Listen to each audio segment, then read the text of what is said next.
446 میں آ کر شیعوں کی حکومت کو ختم کیا تغرل بیگ سلجوکی نے۔ سلجوک مسلمان ہوئے تھے محمود غزنوی کے دور میں۔ سلجوک ان کے بڑے کا نام تھا۔ تو ایک دفعہ محمود غزنوی نے سلجوک سے پوچھا اگر مجھے تیری مدد کی ضرورت ہو تو کتنے آدمی پیش کر سکتے ہو؟ تو اس نے ایک تیر دیا، کہا یہ ایک تیر ہے میرا، کسی کو یہ تیر بھیج کر میرے علاقے میں بھیج دو تو چند گھنٹوں میں 1,00,000 تلواریں تیرا پہرا دینے کے لیے تیار ہوں، میرے پاس اتنی طاقت ہے۔ تو یہ سلجوک کی نسل میں تھا تغرل بیگ۔ اللہ تعالیٰ نے جب عرب زوال کا شکار ہو گئے اور ضعف کا شکار ہو گئے، جیسے بڑھاپے کا کوئی علاج نہیں، جب قوموں پہ زوال آتا ہے تو اس کا بھی کوئی علاج نہیں، پھر اور قوم کو جگہ ملتی ہے۔ جیسے بڑھاپا ایک فرد پہ آتا ہے، ایسے بڑھاپا قوم پہ آتا ہے۔ قوم کا بڑھاپا جوانی میں نہیں لوٹ سکتا، جیسے فرد کا بڑھاپا جوانی کی طرف نہیں لوٹ سکتا، قوم کا بڑھاپا جوانی کی طرف نہیں لوٹ سکتا، کوئی علاج نہیں، نئی نسل کا آنا ہی علاج ہے۔ تو عرب دھل چکے تھے، 600 سال بہت ہوتے ہیں حکومت کو، اپنی صفات گم کر چکے تھے، اب نئے خون کی ضرورت تھی۔ تغرل بیگ پہلا شخص تھا جس نے آ کر اہل سنت والجماعت کو استحکام بخشا، شیعوں کی حکومت کو ختم کیا، بغداد سے، شام سے، ان سارے علاقوں سے۔ صلاح الدین ایوبی نے اسماعیلی شیعہ کی حکومت کو ختم کیا، مصر میں۔ العاضد ان کا آخری خلیفہ تھا۔ صلاح الدین ایوبی نور الدین زنگی رحمۃ اللہ علیہ کا پروردہ تھا، اس کا دوست تھا، اس کے دوست بھی تھا، بچہ بھی تھا اس کے سامنے، زیادہ لکھنے پڑھنے کا شوق تھا۔ پھر اللہ تعالیٰ نے اس سے کام لیا اور اس کو مصر کا گورنر بنا کے بھیجا، مصر کی مدد کے لیے بھیجا۔ تو وہاں اس نے صلاح الدین ایوبی نے وہاں ختم کیا، تغرل بیگ نے یہاں ختم کیا۔ تو پھر سلجوک جو تھے نا یہ اقتدار میں آئے، ادھر ختم ہو گئی سلطنت بنو عباس کی، مصر ایک چھوٹی سی ترکوں کی سلطنت۔ تو اللہ تعالیٰ پھر مرکزیت کے لیے ایک نظام چلایا، دو لشکر آپس میں لڑ رہے ہیں ایک میدان میں، ایک جنگلی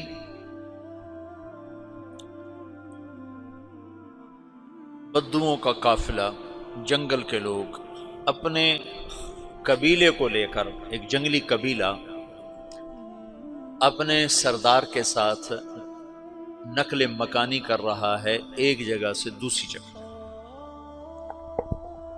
اللہ کا نظام کہ یہ لوگ چلتے چلتے چلتے اس وادی میں پہنچ گئے جہاں جنگ ہو رہی ہے، دو لشکر آپس میں لڑ رہے ہیں۔ جب یہ وہاں پہنچتے ہیں تو ایک لشکر کے قدم اکھڑ رہے ہیں اور دوسرا غالب آ رہا ہے۔ ان کو نہیں پتا شکست کھانے والے کون ہیں اور فتح پانے والے کون ہیں، ان کو نہیں پتا۔ اس جنگلی قبیلے کے سردار کا نام بھی تغرل ہے، تغرل۔ تو یہ سردار کہتا ہے جو شکست کھا رہے ہیں ان کی مدد کرو، کچھ پتہ نہیں کون ہے، کہتا جو شکست کھا رہے ہیں ان کی مدد کرو۔ تو 400 وحشی جنگلیوں نے فاتح لشکر کے پیچھے حملہ کر دیا۔ وہ تو ایک کافی ہوتا تو 400 دوڑ جب تلواریں پڑیں تو چند لمحوں میں نقشہ بدل گیا، بھاگنے والے جم گئے اور جمنے والے بھاگ پڑے۔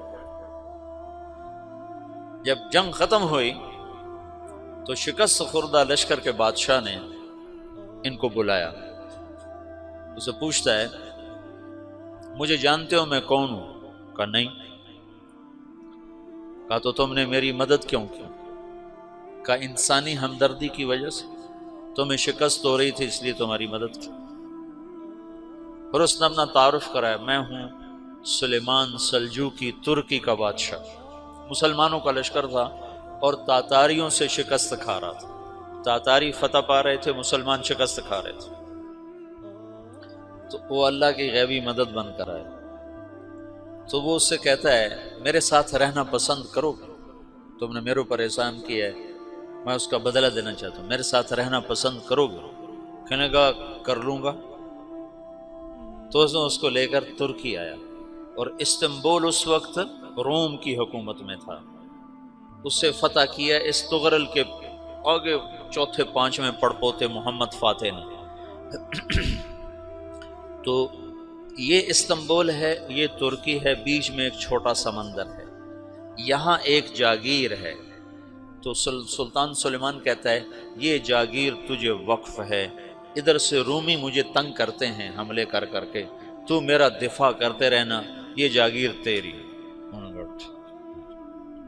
اس جاگیر پہ اس نے اپنے قافلے کو آباد کر دیا، اپنے قبیلے کو، اور ایک چھوٹی سی حکومت بنا لی، جو ایک صوبہ سمجھو سلمان سلجوقی کا، وہ ایک چھوٹا سا صوبہ ہے. وہاں جب یہ رہ پڑا تو پھر یہ ایک شیخ کے بیعت ہوتا ہے، وہاں شیخ طریقت ہے، ان کے یہ بیعت ہونے جاتا ہے. وہ اس کو رات اپنے پاس ٹھہراتا ہے، تو ایک کمرے میں ان کو ان کا خادم ٹھہراتا ہے. یہ جب کمرے میں جاتا ہے تو سامنے دیوار میں طاقچے پر قرآن پڑا ہوا ہے. تو یہ تغرل بیگ کہتا ہے یہ کیا ہے، یہ کیا ہے؟ تو وہ خادم کہتا ہے یہ کتاب اللہ ہے، قرآن ہے. اچھا. وہ اس کو وہاں چھوڑ کے باہر چلا جاتا ہے. وہ دیہاتی آدمی، جنگل کا رہنے والا، پہلی دفعہ زندگی میں قرآن دیکھا. وہ کہتا ہے یہ قرآن ہے، اللہ کی کتاب ہے، میں اللہ کی کتاب کے سامنے سو جاؤں، کتنی بے ادبی ہے. تو اس نے ایسے قرآن اٹھایا اور سر پہ رکھ لیا اور کھڑا ہو گیا. ساری رات قرآن سر پہ رکھ کے کھڑا رہا. رات کے پچھلے پہر اس کو خواب آیا، کھڑے کھڑے اس نے دیکھا کہ اس کی پشت سے ایک چاند نکلا اور شیخ کی بیٹی کے سینے میں جا کے اتر گیا.